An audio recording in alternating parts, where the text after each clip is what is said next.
Welcome to Flip Classroom. Today I'm going to review the claim of policy essay using a Rogerian structure and analyzing a sample essay. The sample essay will be posted on Canvas, so you don't need to worry about taking screenshots. In the sample essay, you will notice how it begins with a brief objective statement about the issue. It moves on to the opposing viewpoint, then moves on to your viewpoint without insulting the opposition, allows for some common ground, then the thesis statement, followed by evidence to support this thesis statement. The sample will follow this structure. The essay begins with MLA 8 format, your name, the professor's name, the class name, and the date. Then it has a title. Everything's in 12 font with 1-inch margins on the side. And it has a hook or catchy opening. Warning, what you might be reading could be difficult to hear. However, this dialogue is open to all viewpoints. After there's the hook or the catchy opening to bring in your readers, the writer has some background information. To some, a trigger warning can save a life. But to others, this phrase means that someone is too weak to handle a certain topic. You can pause the video to read the rest of the background information. But notice how none of it is research. It's all common that provides some background on what is a trigger warning and how this issue came to be. Then the writer goes directly into the opposition's point of view, writing, "Some people argue that trigger warnings should not continue to be used because they are impractical and are limiting the type of knowledge that is being exposed to students." Okay, so you clearly see the point of view and you see the two reasons. The next step is going into the research. According to the American Association of University Professors, the belief that students who prefer comfort in the class to an education is, quote, is at once infantilizing them and anti-intellectual. Notice in this quote, there are no page numbers. And that's because when you look at the works cited page, it was a website. Also notice how the quote is very short. The bulk of it has been summarized with only 7 words of the quote. There are no need for long quotes. After every quote, you should always analyze it. Explain the quote and how it supports the claim you're trying to make.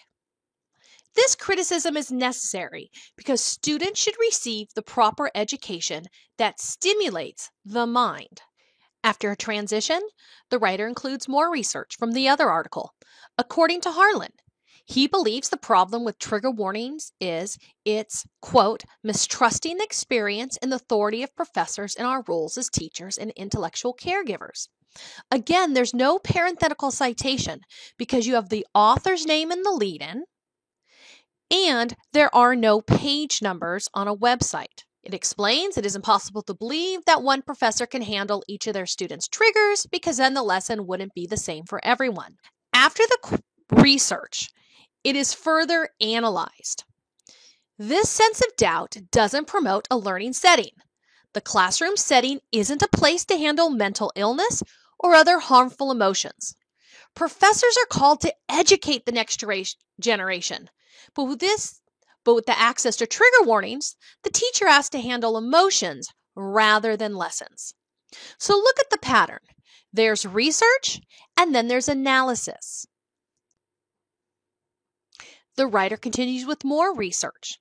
The AAUP states, quote, classrooms are not the appropriate venue to treat PTSD, unquote, and points out that this type of mental illness deserves to be treated in a hospital for serious treatment. Again, this quote uses a lead-in with the source, AAUP. You don't need page numbers because it's a website, and it's a very short quote. The remaining parts are summarized in your own words. After the research and analysis, the writer summarizes the whole argument. The AAUP suggests that trigger warnings shouldn't be in a classroom setting because it defeats the goal of learning new information every day. The writer concludes the paragraph by linking together all the research and evidence in this paragraph and drawing the conclusion by saying the introduction of trigger warnings in the classroom should not continue because it harms the education of students in college. Then we move on to the common ground. The opposition makes a good point and their disapproval of trigger warnings. An overuse of trigger warnings in a classroom could have a negative impact on the educational setting. Notice how there's acceptance of the other side, not 100% agreement, but at least listening, empathetic listening, so that you acknowledge the other side, you've heard their point of view. Then you add the transition. On the other hand, both sides can agree that causing people extreme distress is inhumane. Okay, that's the common ground when you say both sides can agree. The writer continues to point out other common ground by writing next, both sides can agree that being uncomfortable is a part of reality, and these lessons can encourage personal growth. So here we have 3 points of common ground. The writer continues to develop the common ground, moving towards her point of view on the issue, and then she finally comes out and says, a clear and open discussion in a class setting can expand students' minds and give them support of a conversation.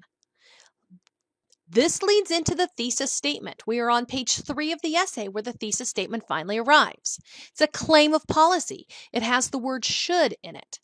Professors should provide trigger warnings in their syllabus and be prepared to offer alternative assignments. The writer has the claim present, and the remaining parts of the essay are supporting evidence. This student gives 4 reasons in one paragraph. First, that it gives supports to the student in need. Second, time will be saved. Third, students benefit when they sign up for a course they're prepared for. And fourth, it's simpler for both the professor and the student. And then she goes on to explain some possible limitations, acknowledging that her claim of policy might not be perfect and adjustments need to be made. So you can read here one possible limitation, and down here you can see another adjustment that she suggests. This essay is 1,100 words. Your essay is 1,750 words. This essay is 1,100 words, and that's primarily because she put all of her reasons in one paragraph, and she does not have a conclusion paragraph. A conclusion paragraph would typically have a call to action where you tell readers what they should do if they agree with your claim of policy. Maybe explain the long-term effects if the policy is accepted or if it is not, and even a universal truth, how this policy affects everybody.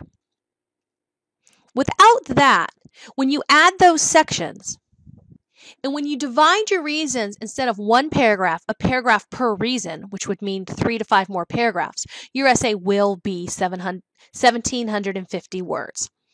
At the end, you need your works cited page. Make sure you do that in MLA8 format. There is a handout on Canvas to help you with that. As you're preparing for this essay, please refer back to your textbook for more assistance. On page 31, you can learn more about writing claims and review the pages on Rogerian argument. Best of luck on your essay, and thank you for joining me today in Flipped Classroom.